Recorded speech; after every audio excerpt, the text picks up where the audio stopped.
Ba-da-ba. This, I need this, I need a table cleaner. Na-na-na. On this side. Let's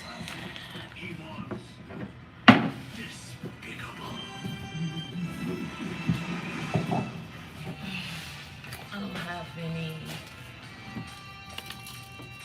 color, don't I?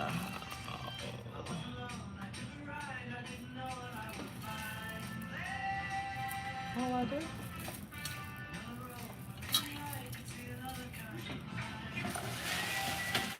Morning. Peace, peace, peace, peace.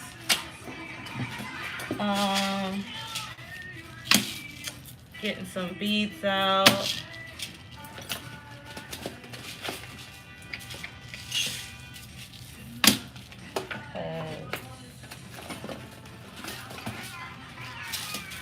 Decisions. Can y'all hear me?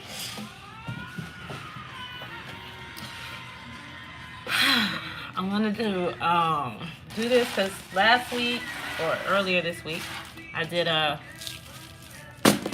how to make a piece of copper jewelry, like a pendant, and I wanted to quickly show you guys what goes into making waist jewelry. Okay, so I'm pulling out the things that I need in order to show you. I hope y'all having a beautiful morning. If you are a part of my TikTok fam, I'm going to go live there at 11:15 for a yoga practice because I've been doing that every week on Saturdays on TikTok. Also, I want to thank everybody from TikTok for over 100,000 followers. I really didn't expect that app to do anything, but thanks, guys. And thank everybody here. If you've been following me, you know that my name is Zoha and that I am a yoga teacher. I am a Reiki practitioner. I make jewelry and I do work on healing. I also have a podcast called Salt, Pepper, Ketchup. And you can find out all of that stuff on my website. The link is in my bio. Today we're going to talk about waist beads and how my waist beads are made for any event that someone wants to make their own waist beads and doesn't want to buy them from me. I'm open to that. So this is I use elasticity, and it's a 0.8, and it's in a stretchy elastic cord. A lot of people use wire cords or string. I like this stretchy cord because I make waist beads for women with curves. I make waist beads for all women, but most of my clients are curvy women, and the elasticity gives them some comfort in their waist beads. The string waist beads, if you eat a good hearty meal, they're going to feel tight as you're eating them, and you'll be very uncomfortable, which is a good measure for how to tell if you're overeating, if that's what you're into. But waist beads did not originate from weight loss, even though that's a popular use for them now. Waist beads are actually made in certain countries in Africa for adornment of young females, and for weddings, adornments, for the night of the wedding, as a way to, if a woman had a ritual, as a way to mark that she had this ritual done. And so that is the space that I make waist beads from. I make waist beads from a space of healing and a space of support and adornment. So that's why I use crystals in my waist beads. And if you've been following me, you know I love crystals. And crystals are minerals or rocks that come from the ground, and they have healing energies that support us in our lives. So I'm going to show you my crystal bucket. So this is, I need to refill some stuff. This is my crystals, and these are pre-drilled crystals that go in the waist bead. See how they have holes in them? And they're separated by property and color. So these are all dark except for the brown, but the brown goes here because these are grounding crystals as well, the goldstone. But this is mostly snowflake obsidian, smoky quartz, black obsidian, crystals in there. That's what goes in there. That got mixed in there, the quartz. And then these are all quartz crystals. And they're different shapes. You can see some are round, some are chipped, some are shards. Depending on what I'm making, that's what I use those crystals for. These are rose quartz chips and sunstones. I like to keep those together. I don't know why. Because they're just joyous crystals. I think they go together. Carnelian and tiger eye crystals. And then this is all the heart chakra stones. This is ruby josite. This is phrenite. And this is malachite and moss agate. Lapis lazuli has a home of its own. And then these are all the other blue crystals that I keep up. So that's how I separate them out. Other green crystals that I don't want to mix up with these green crystals because I can't tell the difference from them if I put them together, like turquoise and all that. So that's how I keep my crystals. Amethyst, citrine, amber, hematite, white amber,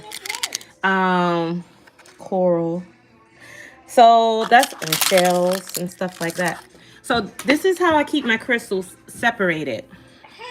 Labradorite and all of those grounding and healing crystals are in there. So you want to get something that keeps your crystals separated because you don't want to mix them up. Some crystals look very similar when they're in tumbled and drilled form. So if you're not really familiar with crystals, that's the first thing you want to do. Next, beads. I love this brand of beads, but I also love Bala beads. I love Bala beads. You get these on Amazon. These come from Hobby Lobby, which I hate going to because their political stuff is whatever, but I like these beads, so I kind of do it. And then these are from Amazon, whose political stuff is not that great either. But I love Bala beads, and they make the most colorful assortment of beads you can find. And something like this, you see it, like that tray would be about 25 bucks, but you get so much. And you get a good color. You see all those brilliant colors. That's what you want to go for. You want to go for a bead selection that allows you to get the most out of it for your money. And different size beads make a difference in the waist beads. See, those are really small. Also, those colors are popping. Right, very vibrant. So you got the beads, you got the cord, and you got the crystals. Now, the last thing you're gonna need, if you're not gonna tie your waist beads, I prefer my waist beads to be tied and filled with glue. A lot of people though, they're really, because it's closest to the African waist beads, is tying them. When you go get your waist beads done by African mommy, there is no clasp. That's only in America and other countries we introduced this clasp idea. They do have some clasp on some African waist beads, but I think they do that for us. And these are all the clasps. I'm going to put you over top of that so I can show you the different parts of the clasp that you will need in order to make your waist beads stay together. All right, so there's a ton of stuff in here. Some stuff I use, some stuff I don't. You need these jump rings in different colors. You see that little round one right there, the gold and the silver. The jump ring. You need those in different colors because you want them to match the beads that you that go with the beads you're matching. You're making. Okay, and why is this escaping my name? What the name of this is? I'll put it in the comments. clamp. That's what it's called, a clamp. You need those. So they look like that. And then there's a smaller version, which is, where are you? Smaller version. You see that little thing right there? That's also a clamp. And then you have barrel fasteners, and then you have lobster. So you have more lobster fasteners. And then you have, this is not as organized as my beads because my kids be in here. Clamp covers. See those? Those go over top of the clamp to make the piece look uniform and look as pretty as possible. And also the clamp cover makes the end of the beads look like there's a bead at the end, which is very pretty. I will not lie. That looks very pretty when you do all of that. I don't have any finished beads because I mailed all my orders yesterday. I was like, oh my God. Everybody who ordered last week, all y'all stuff went out yesterday, not today, honey. I was spiced because that never happens. Not on my end. I usually am up on Friday night to like 2 a.m. packing all your orders, writing all your affirmation cards, everything, like, and then like at the post office on Saturday morning, like here, like fighting with the Saturday crowd. But Thursday, I got up and because I had so many orders and a lot of people ordered a lot of different things, so I wanted to make sure you guys got your stuff immediately. So then the other thing you can add to your waist beads are charms. I don't add charms all the time because it's hard to find good charms. I have one person who I buy charms from. She's in Baltimore. She's a black lady. I try to support other black businesses. But I buy my charms from her because she has quality charms. One of my favorite charms that I get from her that sells really quickly is this gold unk. And you can see it's not too big. It's perfect for a waist bead. I actually have a waist bead with one on it. And that's that. So, all right, those are all the items you need in order to make a pretty waist bead. So what you're gonna do? First, because I make my waist beads for women up to size 20, the pre-made waist beads, you can order waist beads from me if your waist is larger than a size 20. I just don't pre-make those waist beads, but I try to include as many people as possible. So first you need to measure out the standard size for your waist beads. And since mine is size 20 waist, that's about 44 inches. Oh, sorry. You need this. You're gonna measure. A measure.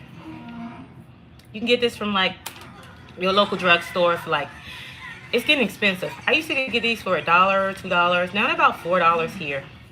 But you need this in order to measure, because you're going to need this if you make pre-made waist beads or if you make your own waist beads. You're going to need this to measure waist beads. And how do you do that? You're going to start at the center of your navel. Wrap the tape measure around. Come back to the center of your navel. And that, I'm not at my navel. There it goes. And that's the size you would need. If you wanted to go higher on your waist, high waist, that's the size you would need. If you wanted to go low waist, same at the navel and coming around, that's the size you would need, right? So you're going to measure at your waist and come all the way around.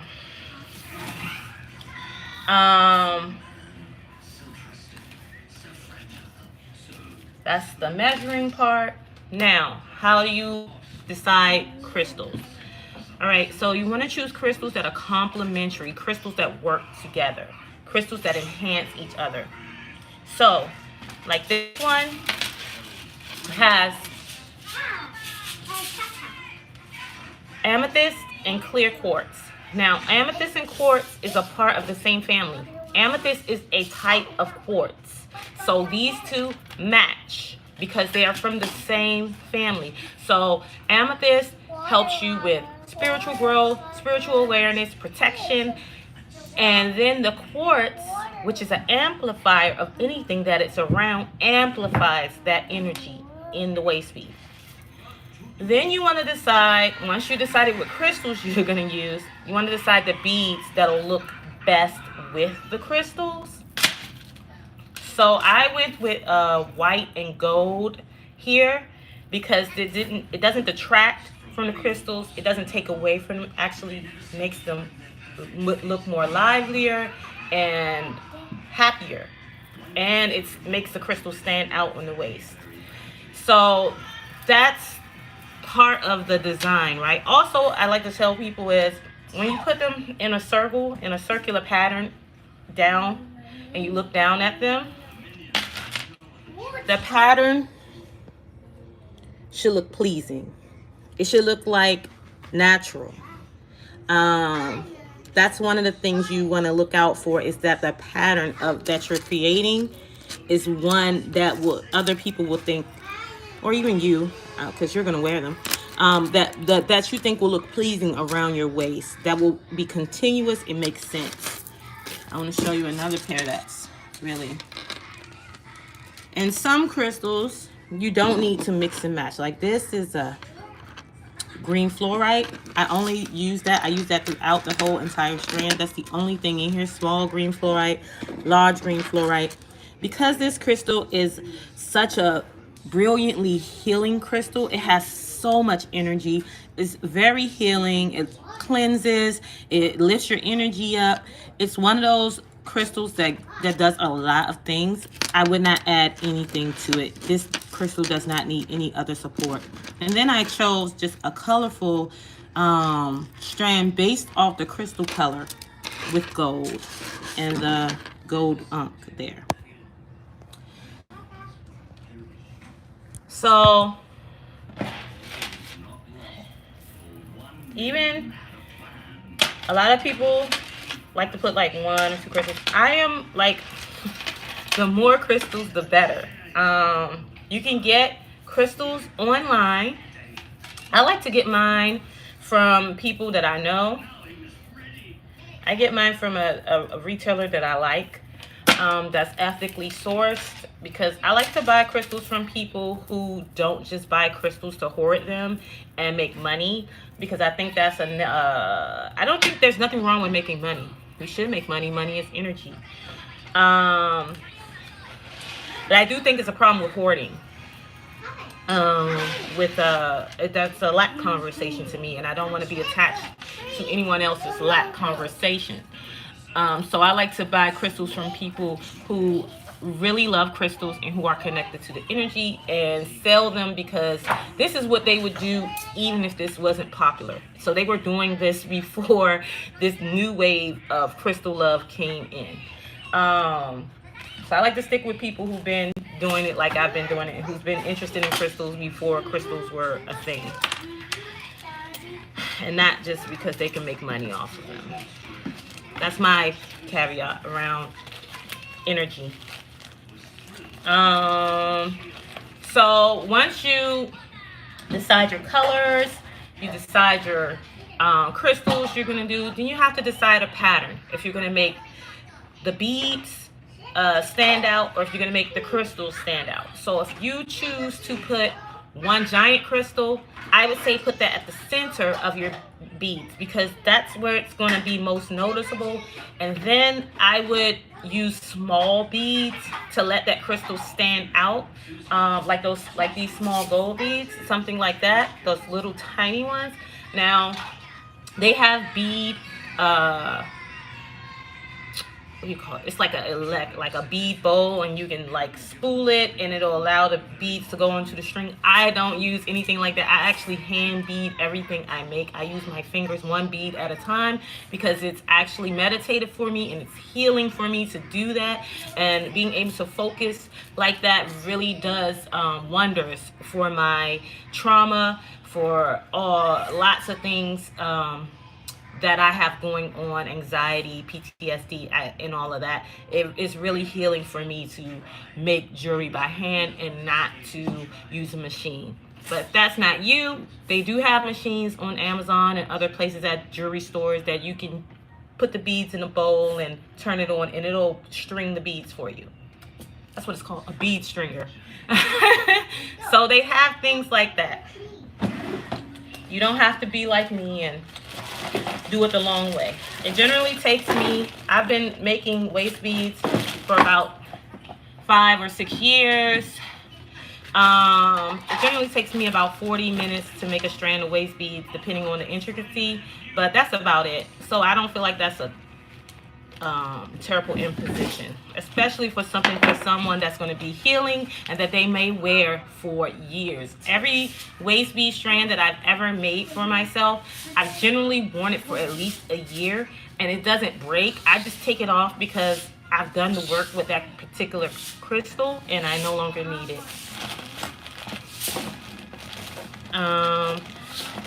You're going to need pliers for your waist beads finishings. These are the pliers. They're crimping pliers. Let me show you the way they look. See those? Good morning. These are crimping pliers. And these, when you put, let me get a piece of string so I can show you. So cutter pliers. When you put your crimp on the end of your string, I'm going to show you, let me see if I can show you. See that little tiny hole there? Can y'all see that? See that little tiny hole? You have to put the string through that.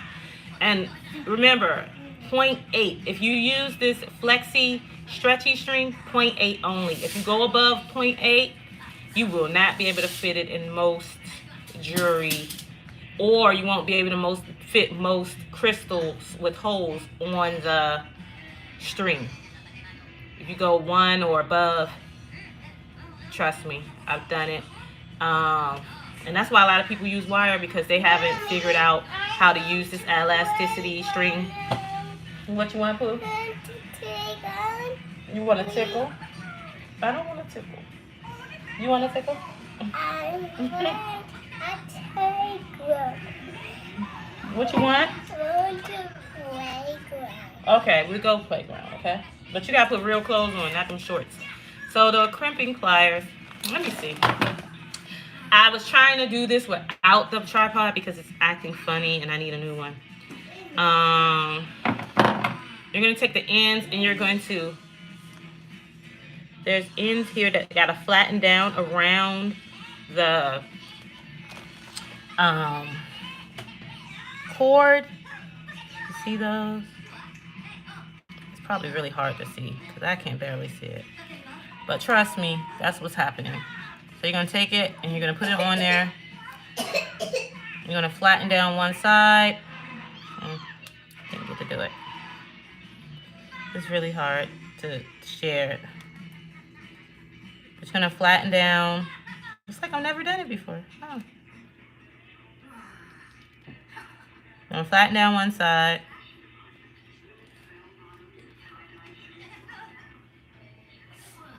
And flatten down the other side.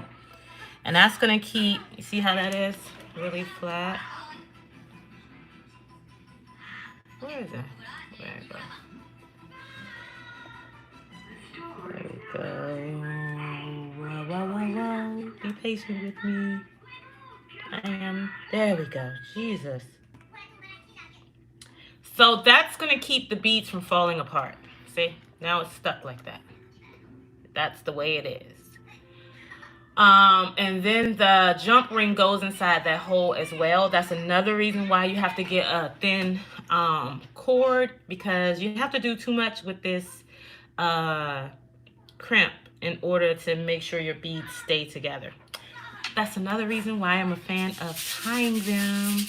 Also, this works for necklaces and bracelets and anklets. Anything you want to make that's goes around a circular part of your body. You can use those same things to make them look professional and all that stuff that people like to have in order for them to feel like their jewelry is made well. I think it's about aesthetic. But trust me, the tied ones to me are better than the ones with the jewelry fastener. Jewelry fasteners break. They're not yeah. Honestly, I've had to cut most of my tied ones, but the jewelry fastener ones, those usually don't last more than a year and a half as far as I'm concerned. But people like them, so that's what you get.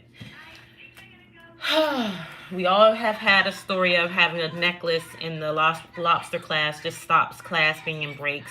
Yeah, you can replace the clasp and everything, but it's annoying and it's not something you want to think about. And so then you take the beads off, they sit on your dresser or wherever you keep your jewelry, and then you never get them fixed.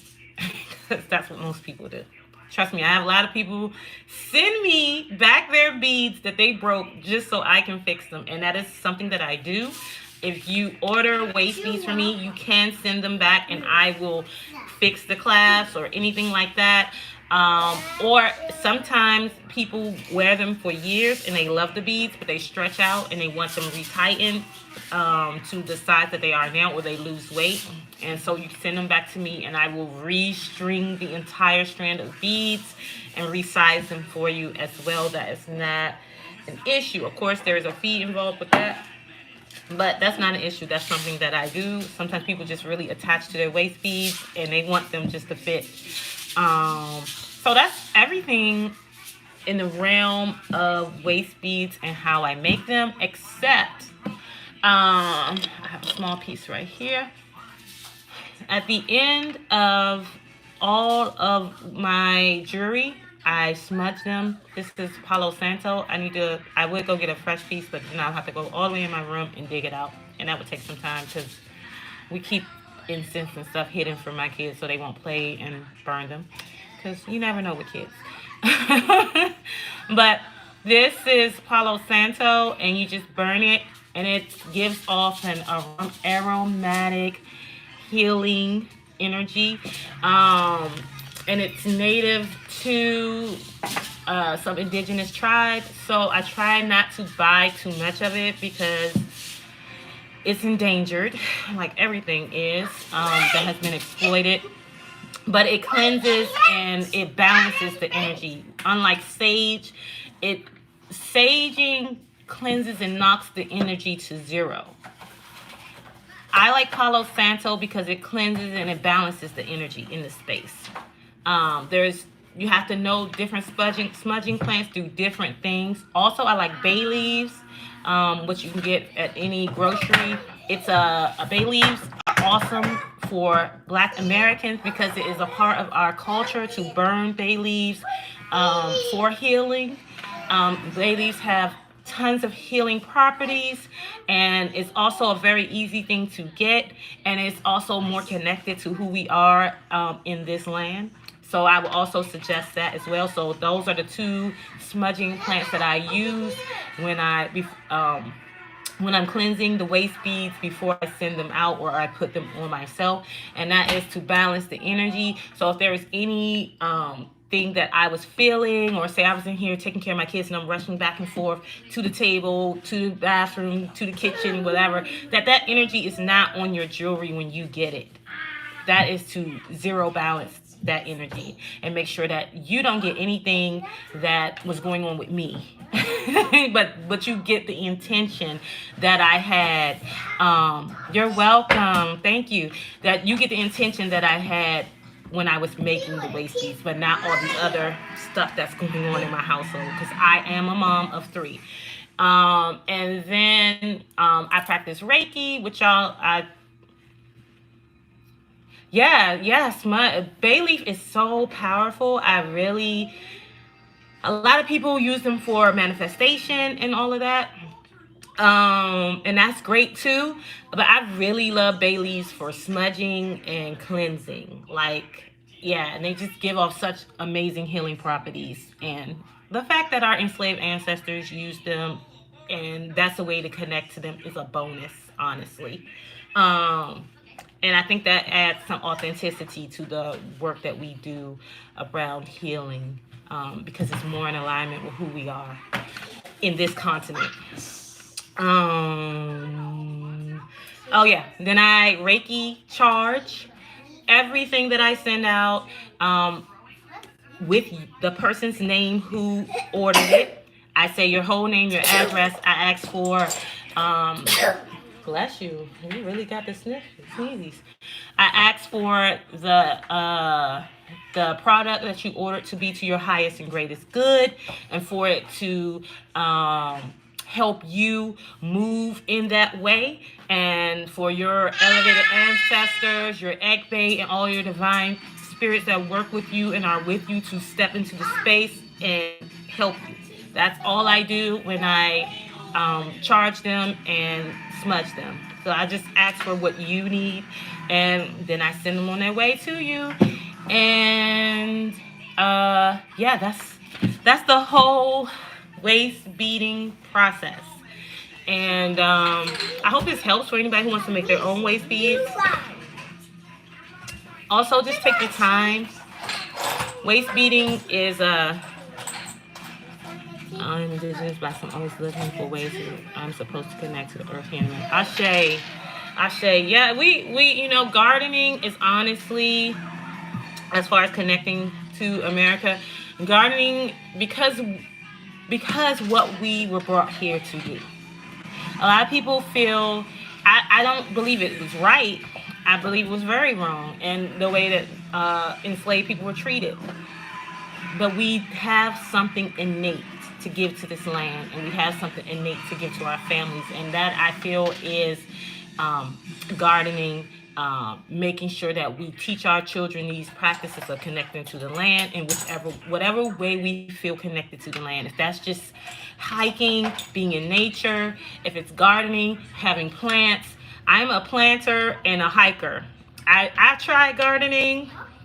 I don't know if that gene ain't kicking yet, but nothing I've planted has grown properly. So I just stick to keeping plants alive and making sure that my children have a healthy respect for nature and that they interact with nature often, because it's very important for us to understand different things about where we live. Right? So, like when I was a kid, I was very scared of moss. I do not know why. I'm gonna keep trying. I'm gonna try again. Girl, I had a lemon tree planted for like 4 years, not one lemon. It was the saddest thing. And I was not trying to let that thing die. It had to kill itself. It was like, girl, I'm just gonna head out, and it did.